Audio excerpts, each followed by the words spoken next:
Hello, welcome to Writing Classified Job Descriptions, presented by Janine Nelson.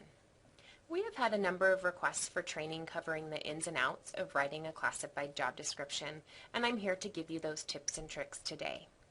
We typically refer to a classified job description as an HR-19, though you will hear us use the old term NPD-19 as well. Here's our agenda for the day. We will talk about the purpose of a job description, go through the sample job description in order with particular emphasis on question 5, and then we'll also talk about who your contacts are. First, let's cover the purpose of a job description.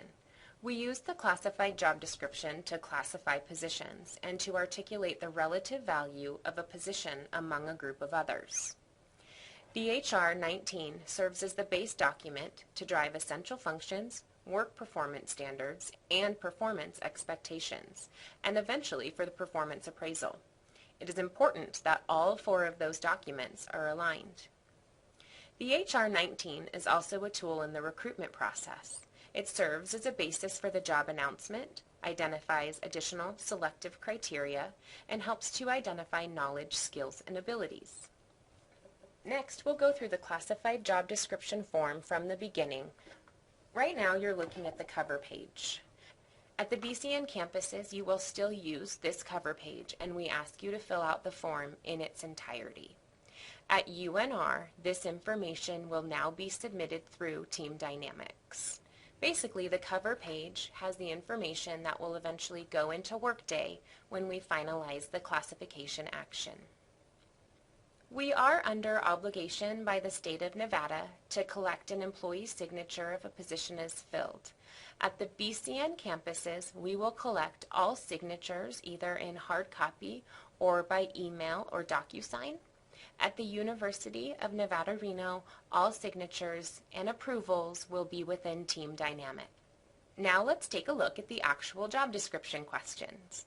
Question number 1 is asking for you to give us the contextual information of the request. What is the background? It does not have to be overly long. You'll see a number of examples here. One ranges from 1 sentence, some a few more. Certainly no more than 2 paragraphs are necessary. We just need a sense of what's happening within your department or division that might be prompting the request. Question 2 asks for you to tell us whether or not somebody else, another position within the organization, currently or previously performed the work. It's an important question because it allows our office to know if we need to look more broadly at the organizational structure. In the state of Nevada, unless a duty can be spread among multiple positions, typically only 1 position is credited for certain work. For example, there's only 1 supervisor of a unit. If we get in an NPD-19 that indicates supervision is moving from position A to position B, then we will need to request a new revised NPD-19 for position A. Question 2 also provides a good history of how work was performed within your department or division by certain positions. Question 3 is your main recruitment tool. It serves as the foundation of information for a job announcement when you go to post the position for search. You will often find very brief or too brief examples of question 3. It's okay for the HR-19 but not for the job announcement. I would recommend writing a good paragraph here at the time you're working on the HR-19 so that when you're ready to recruit, you don't have to be creative at that particular time. Question 4 requires you to attach an organizational chart. It is a requirement that the question remain on the form. However, we do have a convenient way within HR to produce an organizational chart. And if you submit an HR-19 without an org chart, that's okay. We will generate it on our own. We can also generate one for you should you have interest in getting one or no longer want to maintain org charts within your department. Question 5 is the most important part of an HR-19 form. From a classification perspective, it is what provides us the information to identify a proper grade and title for a position's duties. The other reason question 5 is important is because it serves as the foundation for the development of the essential functions, work performance standards, and evaluation. As a reminder, All of those forms should align, and that is a supervisor's responsibility. Question 5 is the duty table, where you tell us what tasks are performed and how much time is spent on those particular tasks. That is the question we get most often. How do I know or convey my job in a percentage of time? We understand there are parts of your job that might be cyclical, like budget development, and we know that in the spring your time spent on budget development will ramp up, and in the fall it might go down. We expect those fluctuations. We simply ask you to think about how much time might be spent over the course of a year. It's an estimation. We don't expect it to be absolutely accurate all of the time. We know it's hard to know what percentages look like, so we've included in the revised sample job description what 5% up to 25% would look like in terms of weekly and annual hours. You can certainly do your own math to keep increasing the FTE to find that right fit. Before we look at the table itself, I want you to consider these tips and tricks. We ask that you categorize job duties into 4 or 5 major job categories, which convey the most important or most time-consuming tasks of the position. Percentages should be no less than 5 to 10%. We ask that the categories not be any smaller because typically when you see less than 5%, it's a task that does not convey what's most important or most complex. Smaller tasks can usually be absorbed into other duties sections of the HR-19. Similarly, we also ask you to avoid large chunks of time. An example might be an 80% section with budget and financials. We would ask you to cluster your budget work, like development, forecasting, etc., into one category, and your financial or account management, like reconciliation, in a second. Please list the job categories in descending order, meaning the largest percentage at the top, moving downward like a funnel to the smallest. Now within categories, organization matters. We recommend one of 2 approaches. Either that you list your bullets with the most complex task first, moving downward to the simplest, or we would ask you to list them in cradle to grave order. So if I go back to the budget development example, you would list how you develop the budget at the beginning of the year and describe duties in order through year-end close. You'd go from start to finish of the cycle. Duty statements describe what the task does and not how it is performed.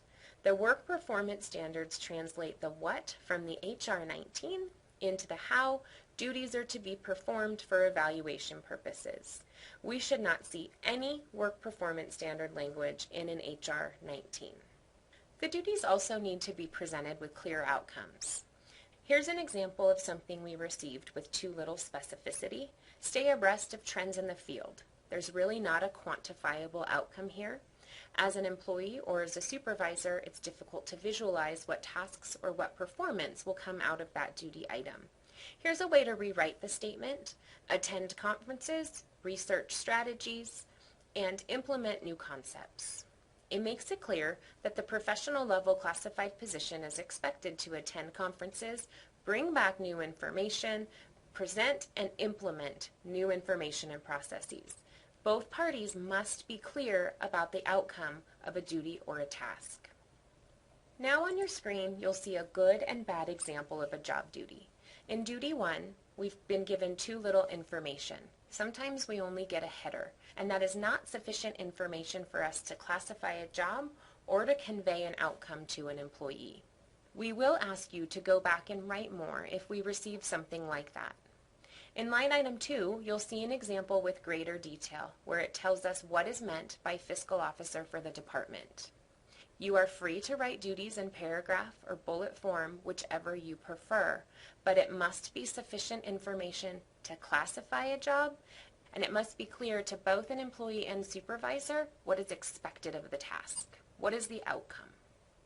The other item you see here on your screen in line item 3 are other duties as assigned.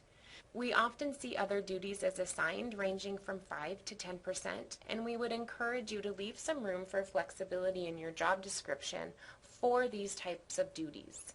It simply clarifies that as business needs change, we may occasionally ask an employee to perform different tasks as necessary.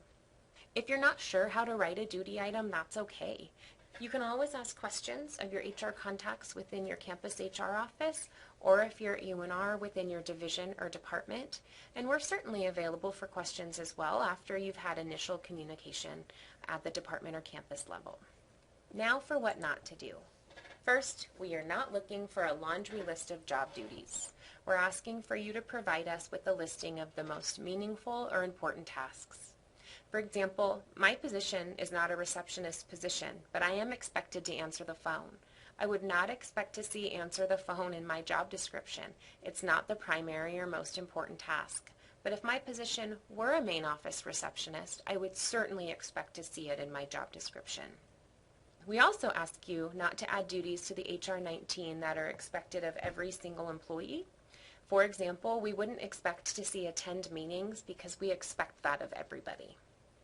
Next, stay away from acronyms, or at least spell out an acronym the first time in the job description. An acronym in one part of campus might mean something else in another, and so we want to be very clear about what an acronym means in your area. Along the lines of acronyms, also be cautious with industry jargon. Remember that while we're not an expert in all fields for which we classify jobs, we're really good at understanding the conceptual parts of each different classified position. When you use jargon, it takes more time for us to sort through the lingo. We just need you to make sure that you've put some information in layman's terms so that an analyst on the team can pick it up and have some understanding before they outreach to you to ask additional questions. Please do not overwrite or embellish a job description. For one, it makes it really difficult to identify the actual tasks and outcomes that are expected of a position, which makes it hard to classify. But secondly, it can make it very difficult to justify reclassification later because we struggle to find the required significant change. So we would prefer that you be transparent and accurate and only write the work that is actually being performed and not try to make it flowery or sound more complicated. It's more detrimental in the long run. Next, we ask you not to copy class specifications. I haven't looked lately, but at one point in my career, there were 250 class specifications for 19,000 positions. Now, I'm sure these numbers are different today, but it still proves the point. A class specification is not intended to be a job description, nor is it intended to be 100% descriptive of every position that might be assigned to it. Class specifications are tools in the classification process that give conceptual understanding for duties of positions. Use them as guides and feel free to review them. But when you copy the class spec, it forces us to more rigorously investigate what's really going on. And similarly with copying class specifications, we discourage you from copying job descriptions of other positions unless positions are truly identical. Each department has different needs, and copying a job description form from another part of campus is generally not the best approach. Now we'll go through the remaining portions of the HR-19. Question 6 is, I think, the most important question next to number 5. It ties directly with question 5 and asks you what duties are performed that require the incumbent to make choices, determinations, and judgments. It's really asking what type of independent thought is required to perform the work. And it's asking you to drill down about the autonomy and authority to act. It's really helpful if you write a statement for each of the job categories from question 5. Again, this doesn't have to be overly long. A short paragraph or one bullet per job category is great. Question 7 is asking whether or not the position supervises, and if so, it asks you to list the position numbers of those incumbents. And then in question 7b, you're asked to select which elements of supervision are applied. I will tell you that performance appraisal must be checked in order for us to credit supervision. If somebody in your department oversees other classified employees but is not responsible for the performance appraisal, we would refer to that as lead work. A supervisor must have responsibility for the performance appraisal and would be involved in the final selection and discipline of employees or make recommendations for the final selection and discipline of employees. In question 8, you're asked to list any license, certificates, degrees, or credentials that are required by law for the job. Often what we see in this section is the supervisor and employee has cut and pasted the minimum requirements from the class specification. We're not looking for those here because those are state mandated of every position in that class series. We're looking for any requirements that are above and beyond. For example, any county, state, or federally mandated credentials or licenses. And again, we're looking for required licenses or credentials, not preferred. Question 9 is asking you to list any equipment which is used that requires specialized training. We aren't looking for your run-of-the-mill things like computers, Word, Excel, copy machines. We're looking for equipment that is unique, like a forklift, for example. Question 10A and 10B have to do with the supervision provided to a position. 10A simply asks you to list the position supervisor's name, title, and position number. And question 10B asks you to describe the type of supervision received. We've given you some examples out of the State of Nevada Technical Services Manual. These are not what you have to use. We simply put them there to give you ideas. Most supervisors or employees write free form in here. We're trying to figure out how the position works independently, when the supervisor is consulted, what work the supervisor reviews, if the position is given work in general goals or daily tasks, etc. One paragraph here is sufficient to respond to the question. Question 11 asks what statutes, laws, rules, procedures, or guidelines are used in performing assignments. This is straightforward, so I won't go over it. Question 12, what type of employee is contacted in carrying out the job duties? We don't necessarily use this question to classify, but it is helpful for us to know how narrow or broad the scope of contacts are. Question 13 is asking for any unusual physical demands or working conditions. Again, we're asking for those things that are unique to a position. For example, most administrative assistant positions are sedentary, but if I was classifying a position in the administrative assistant series that had responsibility for coordinating and hosting events, I would want to know that because it would likely increase the physical demands of the position. Question 13 really helps us properly identify and develop a position's essential functions. Question 14 is kind of a last, hey, is there anything you want me to know question. We ask that you put things here again that are unique to a position. We are not evaluating a person in a position, and we often get statements in question 14 that has to do with how stellar the performance of an incumbent is. Please bear in mind we cannot consider an incumbent nor performance when we make a classification decision. So that concludes the NPD 19 form. The last item to cover are your contacts. As you know, BCNHR, this job evaluation unit, is housed at UNR, but we serve all classified positions in Northern Nevada. And those positions are located at Truckee Meadows Community College, Western Nevada College, Great Basin College, and the NSHE system offices, System Administration and System Computing Services, as well as UNR. Every single employee or supervisor has an assigned HR contact. We very much want you to make sure that your campus HR office is in the loop with any questions that you have. And if you contact us for questions, which is okay, we will ask if you have first talked to your campus HR office. It's very important to go through them. They know your organization, they know your people, and they know the jobs really well. They're comfortable and welcome to come to us with the more complicated questions. At UNR, your access to us is a little bit more direct. However, the same applies. We certainly ask you to please work with your division or HR contact before coming to us for the same reasons that I just stated. Those HR folks are the most familiar with your positions, with your structure, and with your organization and should be the first point of reference. Once you've had those conversations with your HR contacts, certainly BCN HR Shared Services is here to help. The job evaluation team is comprised of myself, Janine Nelson, Elizabeth Tucker, Amanda Sabiniano, Layla Groves, and Robin Freestone. And between our office and your campus or division HR contacts, we are all here to help.